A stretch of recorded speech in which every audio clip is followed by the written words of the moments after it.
Bonjour Daniel Amiche, Bonjour Odo Lacret. vous êtes administrateur du site Riposte catholique. Vous avez suivi comme nous tous l'affaire du grand jury en Pennsylvanie. Donc c'est 23 citoyens américains qui ont rendu, après 2 ans et demi de travail, un gros dossier de plus de 1300 pages sur des problèmes de pédophilie et d'homosexualité en Pennsylvanie concernant des clercs. Est-ce que vous pouvez d'abord nous parler un petit peu, nous expliquer à nos auditeurs ce qu'est ce grand jury et à quoi il sert? Alors, le grand jury, c'est une spécialité du système judiciaire américain qui en fait est un instrument au pouvoir, en quelque sorte, d'un procureur, qui permet à un procureur d'obtenir par ce grand jury euh, des documents, de citer des témoins, confidentiels évidemment, tout ça n'est pas révélé, hein, à sa guise. On appelle ça le rapport du grand jury de l'État de Pennsylvanie, mais en fait c'est un travail qu'a fait le procureur.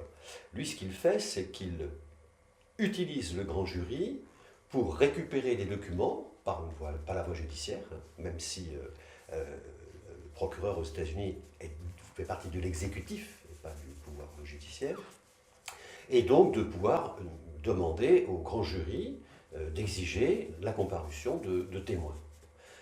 Ces témoins comparaissent, viennent dire ce qu'ils ont à dire, sans avocat. Il n'y a pas d'avocat, il n'y a pas de choses comme ça. C'est au niveau informatif. Et puis ensuite, une fois que le procureur a achevé son travail, qu'il a été ratifié, puisque c'est voté, chacune des décisions du procureur, comme chacun des cas qui sont dans ce rapport qui a été donc diffusé le 14 août dernier, une fois que tout ça est avalisé à la majorité simple par les membres du grand jury, qui était peut-être 23, je ne vous les ai pas comptés, mais c'est le maximum qu'on puisse avoir aux États-Unis, eh bien le procureur fait son rapport et publie son rapport.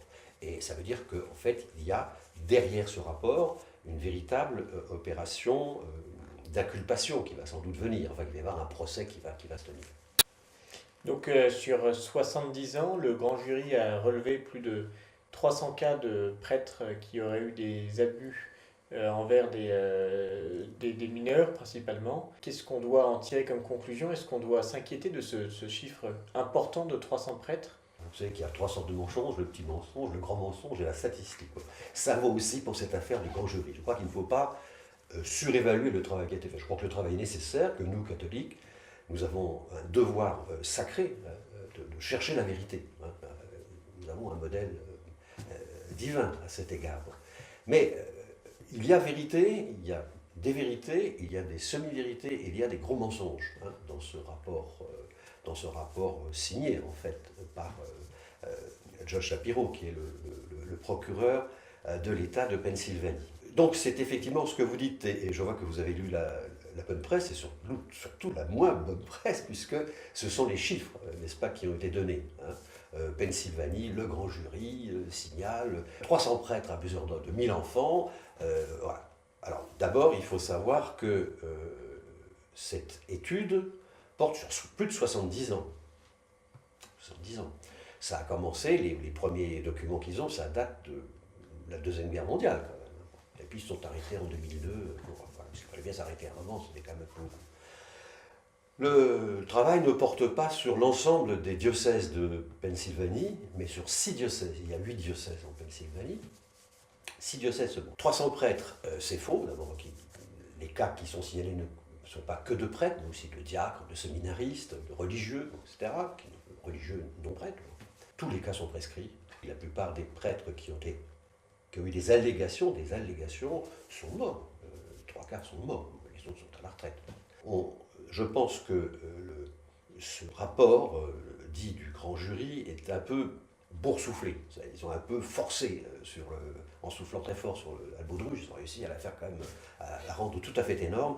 Le nombre de cas, de vrais cas, peut être facilement divisé par deux. Et sur ces cas, encore une fois, il n'y a que dans ce rapport de 1300 pages. Alors je reconnais devant nos amis téléspectateurs de Le Nouveau que je n'ai pas lu l'intégralité du rapport. Les journalistes qui en ont traité ne l'ont pas lu davantage. 1300 pages est très difficile. Donc sur ces allégations, qui ne sont que des allégations, la plupart me semblent fausses. C'est clair. Enfin, il y a ici d'ailleurs un cas, c'est un cas assez troublant. C'est un prêtre dont le nom m'échappe à l'instant, mais qui est né en 1892. Et un homme de 80 ans, se souvenant que le prêtre l'avait touché ou a touché, on ne sait plus dans les années 20 ou les années 30, le monsieur de 80 ans a porté plainte, enfin a fait une déclaration. Il y a beaucoup de cas comme ça. Donc je crois, encore une fois, il ne faut pas limiter. Il y a objectivement un problème de malfaisance sexuelle dans l'Église catholique, chez les clercs, mais c'est moindre que ce que dit le rapport du grand jury. Hein. Il faut être quand même très très prudent. Alors attendons si des affaires juridiques sont en cours, on verra si le procureur va aller au bout de cette affaire, nous verrons bien. Bon, je sais qu'il est très, très intéressé à être imité par d'autres procureurs. Ça a commencé d'ailleurs, je crois que c'est pour le Missouri et l'Illinois. Hein. Il y a déjà aussi des procureurs de ces États. Le procureur, encore une fois, fait partie d'un exécutif élu. Tout le monde est élu aux États-Unis, y compris les juges. Hein. Mais ce qui est très intéressant de voir, c'est procureur plus grand jury, ça ressemble un petit peu au pouvoir d'un juge d'instruction en France. Oui. Mais eux, ils ont deux têtes. Ils ont deux têtes. En France, on en a qu'une. Alors même si on divise le nombre de cas avérés par deux, est-ce que les parents des enfants aux États-Unis aujourd'hui doivent s'inquiéter de laisser leurs enfants avec des clercs? Ont-ils des véritables raisons de s'inquiéter? Alors je dirais, ça va être un peu paradoxal et peut-être me faire taper sur les doigts, mais aujourd'hui, l'Église catholique aux États-Unis, ou les églises catholiques aux États-Unis, puisque chaque église particulière est une église, est sans doute l'institution la plus sûre pour les mineurs. La plus sûre pour les mineurs. Parce que c'est très intéressant de voir qu'on tape toujours sur l'Église catholique, hein, et très rarement, soit sur les autres dénominations, on peut en citer beaucoup, chez les évangéliques, chez les protestants, chez les juifs, chez les musulmans, je parle des États-Unis. On pourrait en citer beaucoup aussi dans le domaine public, hein, dans l'école publique, les clubs de sport, les associations diverses de jeunes. Là, les cas sont beaucoup plus nombreux que ceux qui, malheureusement, surviennent aussi de la part de prêtres dans l'Église catholique. Mais aujourd'hui, c'est vrai que, en raison des décisions drastiques qu'avait pris la conférence épiscopale en juin 2002, ce qu'on appelle la charte de Dallas, c'était leur session de printemps, à la suite de la terrible secousse qui avait quand même ébranlé l'Église catholique avec l'affaire des révélations de Boston, sur laquelle il y aurait aussi beaucoup de choses à dire. Et donc ils ont fait une charte extrêmement forte, et ce qui fait que depuis 2002, quasiment le nombre de cas sont très très faibles, d'allégations. Je ne parle pas de jugement, de gens qui sont convaincus d'avoir commis des d'allégations est très très faible, c'est 0,005. Donc faites le calcul vous-même, il y a à peu près 400 000 prêtres aux États-Unis dans l'activité retraitée, et qui peuvent encore rendre des services dans leur paroisse ou ailleurs, donc ça fait quand même très petit nombre de prêtres. Il faut prendre ça avec de la prudence, tout en reconnaissant qu'il y a un problème.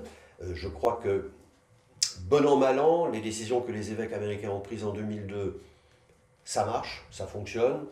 Il y a eu des mises à jour de cette charte. Il y a un grand manque dans cette charte, c'est qu'en fait, ces mesures de suspension d'un prêtre, ou de l'enlever d'une paroisse, ou de le mettre dans une maison de soins, ne s'adressent qu'aux prêtres, mais pas aux évêques. Aujourd'hui, on sait avec les récents événements qu'on a pu lire dans la presse, la bonne comme la mauvaise, que quand même des évêques aussi ont couvert beaucoup d'abus sexuels quand ils n'en ont pas commis eux-mêmes. Et donc, très récemment, je ne sais pas trop quand cette émission sera diffusée, mais en tout cas, nous sommes aujourd'hui le 31 août, c'est le jour où on enregistre, c'était le 28 août, donc il y a 3 jours, par rapport au moment où nous enregistrons, il y a une institution très spéciale au sein de la conférence des évêques catholiques des États-Unis qui s'appelle le National Review Board, c'est-à-dire le conseil qui étudie justement tous ces cas d'abus contre les mineurs, qui donc travaille en symbiose avec la commission des évêques, la commission de la conférence épiscopale qui s'occupe de la protection des jeunes. Et ils viennent de faire un très long texte, à la suite des révélations à la fois du rapport du grand jury de Pennsylvanie et aussi de l'affaire dramatique et lamentable de McCarrick. Ils viennent de demander aux évêques de réfléchir très, très sérieusement. Alors ce ne sont que des laïcs, hein, professionnels, pas de prêtres dans le National Review Board. Mais ils ont demandé aux évêques de réfléchir à étendre l'application des résolutions de 2002 aussi au cas des évêques, pour que même qu'on puisse quand même faire une enquête sur eux également. Et alors, comment en tant que catholique on doit prendre toutes ces histoires? Est-ce qu'il faut s'inquiéter du fait que ces affaires tragiques soient mises sur le devant de la scène au détriment de tout ce qui peut être bon dans l'Église, tout ce que l'Église peut apporter de bon au monde? Ou au contraire, est-ce que nous devons nous réjouir du fait que chaque fois qu'une histoire de ce type, comme McCarrick ou comme ces histoires de Pennsylvanie, arrive, eh bien ça veut dire que c'est autant peut-être de prédateurs ou de potentiels prédateurs qui sont mis hors d'état de nuire? Vous connaissez le proverbe, une pomme pourrie contamine tout le panier. Bon, donc évidemment, il faut se débarrasser des pommes pourries. Il faut pour ça, il faut des moyens, il faut la volonté, et il faut surtout, je crois que c'est utile, les événements récents qui se passent montrent que l'Église a tout intérêt à jouer la transparence, à ne pas pratiquer l'omerta comme elle a été pratiquée trop longtemps. On a beau balayer la poussière sous le tapis, il y a un moment où la fenêtre s'ouvre, un coup de vent vient, le tapis se soulève et puis la poussière remplit la pièce. Bon.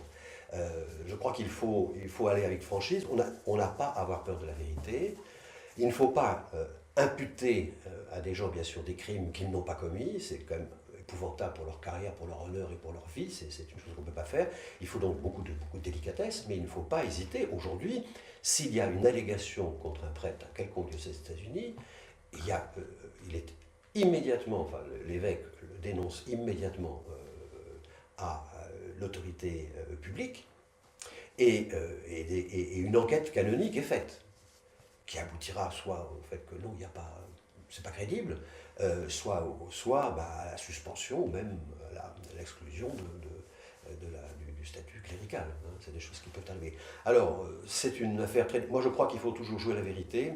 Il faut la jouer sans sensationnalisme, avec beaucoup de charité. Je crois que c'est vraiment très important.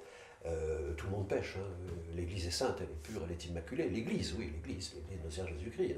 Le patron, quand même. Bon, mais les gens d'Église ne sont pas des purs, tous des saints vitraux. Et même quand ils sont des saints vitrailles, ils ont commis aussi des choses dans leur vie. C'est pas pour ça. Voilà. Le Seigneur Jésus-Christ a canonisé le bon larron, qui avait quand même commis sans doute des crimes abominables, même sans doute des crimes de sang. Bon. Mais voilà, il a eu un moment de foi et il est monté au paradis. Hein. Ça ne veut pas dire que ce qu'il a fait était bien. Ben voilà. Mais par contre, il a eu un bon moment hein, qui l'a sauvé pour l'éternité. Donc je crois que voilà, la question c'est ça. La question c'est que l'Église dans le monde, aux États-Unis, je pense en France aussi, et dans d'autres pays qui sont atteints par ces mêmes problèmes, risque, à vouloir cacher les choses, risque de s'empêcher d'évangéliser pour de bon. Quoi. C'est vrai qu'aujourd'hui, bon, l'opinion publique, a quand même de mauvais sentiments contre les clercs et contre les prêtres. Bon, c'est des choses c'est pas une chose que j'invente aujourd'hui, tout le monde s'en rend compte, il suffit de voir autour de soi. Donc je crois que là, il faut jouer la franchise, il faut prendre les mesures qui s'imposent, il faut protéger davantage, il faut parler davantage, il faut être plus ouvert à la communication. Et tu sais que l'Église n'est pas vraiment une très bonne communicante, c'est le moins qu'on puisse dire. Très bien, merci beaucoup Daniel Amiche. Eh ben, c'était avec plaisir que j'ai répondu, j'espère pas sans trop brouiller à vos questions, pour un sujet qui est un sujet délicat, difficile, mais que nous devons regarder en face. Il faut regarder les choses en face. Sans quoi? Donc, plus d'omerta dans l'Église, de la clarté, de la transparence, plus de je couvre mes petits copains et patati patata, voilà. Et donc on a parlé d'un scandale pédophile. Est-ce que vous constatez vous aussi que c'est un scandale pédophile? Est-ce que vous voyez énormément d'enfants qui ont été touchés? Est-ce vraiment ce qui s'est passé ou est-ce que les médias ont voulu donner un angle particulier à cette affaire concernant les clercs sur les mineurs? Ça n'a pas grand-chose à voir avec la pédophilie quand même, hein. Alors là, je veux dire que toutes les enquêtes faites par des organismes indépendants, patati de juristes, le montrent. Alors il y a deux problèmes. Les cas de vraie pédophilie, c'est 5% des cas qui ont été recensés aux États-Unis. Bien. En fait, les actes d'abus sexuels sont commis sur ce qu'on appelle aux États-Unis, c'est post-pubescent, donc on pourrait dire adolescent ou pubère, je crois que c'est le mot en français. La moyenne d'âge des cas, c'est 15 ans. Bon, on n'est plus vraiment dans la pédophilie. Et 81%, si ma mémoire est bonne, sur les dernières statistiques, 81% des cas d'abus sexuels sur des mineurs, bon, mineurs, ce sont des garçons, 80%. Donc on voit très bien que le problème n'est pas tant un problème de pédophilie qu'un problème d'homosexualité dans l'Église. Ça c'est très important. Et on voit que les cas ont été extrêmement nombreux entre la mi-année 60 et mi-année 80. Après ça décline, c'est le grand moment de la révolution sexuelle aux États-Unis et dans le monde. Voilà. Donc c'est plus un problème d'homosexualité maltraitée dans l'Église qu'un problème de pédophilie. Il y a des cas de pédophilie, ça, tous les jours, on en voit tous les jours dans les journaux, en France et ailleurs. Mais là, c'est plus spécifiquement quand même un problème de comportement d'homosexuel. Voilà. Alors, je ne dis pas que tous les prêtres américains sont homosexuels, non, mais c'est une minorité, je dirais, encore une fois. Mais encore une fois, ce problème, c'est qu'on se focalise sur une chose, et puis surtout, on détourne l'essence. Alors, la pédophilie, c'est une chose qui répugne à 99,9% des gens, comme un petit 0,1% de gens. Voilà. Alors que l'homosexualité, aujourd'hui, non seulement elle est banalisée, mais elle est normative et obligatoire, un peu comme l'instruction publique. Alors donc ça pose quand même ça pose un problème. Ça pose un problème dans le discernement des vocations, ça pose un problème sur le recrutement, sur les ordres conférés à des jeunes gens qui sont vraiment plus qu'une inclination, quand même une pratique homosexuelle, ça pose quand même un problème pour l'avenir. Sachant que la chasteté est exigée pour les prêtres, mais n'est pas toujours appliquée. Voilà, je pense avoir, comme ça a complété le tableau qui est pas, je suis désolé, c'est pas un tableau très réjouissant, mais bon, c'est comme ça. La vérité, toujours. Merci. Merci Aude.